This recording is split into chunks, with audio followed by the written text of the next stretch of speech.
ఇలాంటి traditional border ఎలా draw చేయాలో నేర్చుకుందాం. ఫస్ట్ అయితే ఈ వీడియోని సేవ్ చేసుకోండి అండ్ నా అకౌంట్ని అయితే ఫాలో చేసుకోండి.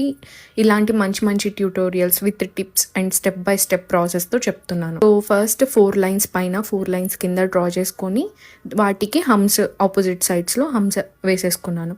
ఆ తర్వాత ఈక్వల్ హాఫ్ సెక్షన్ వరకు లైన్స్ డ్రా చేసుకున్నాను. కింద కూడా ఆపోజిట్ డైరెక్షన్లో సేమ్ లైన్స్ ఈక్వల్ డిస్టెన్స్తో డ్రా చేసుకుని వాటిని ట్రయాంగిల్ షేప్తో అటాచ్ చేసేసాను. ఇప్పుడు నీట్గా లోపల అవుట్లైన్ అనేది డ్రా చేసుకుంటున్నాను అన్ని పార్ట్స్. ఓకే, ఈ పార్ట్స్లో మళ్ళీ మనం 3 లీవ్స్ అనేవి అయితే వేస్తాము. ఈ లీవ్స్ అన్నీ కూడా సేమ్ ఈక్వల్గా వస్తే మనకి లుక్ అనేది బాగుంటుంది. అండ్ ఈక్వల్గా వచ్చాక రివర్స్ ఫిల్లింగ్ లాగా మొత్తం అవుట్ సైడ్ ఫిల్లింగ్ అనేది చేసేస్తాం అనమాట. సో ఎండ్ వరకు చూడండి, స్టెప్ బై స్టెప్ ఇలానే ఫాలో అయ్యి ప్రాక్టీస్ చేయండి. అండ్ ఇలానే స్టెప్ బై స్టెప్ నేర్చుకోవాలి ఎవ్రీ సింగిల్ టిప్తో అనుకుంటే మన అప్కమింగ్ క్లాసెస్ అయితే జాయిన్ అయిపోండి.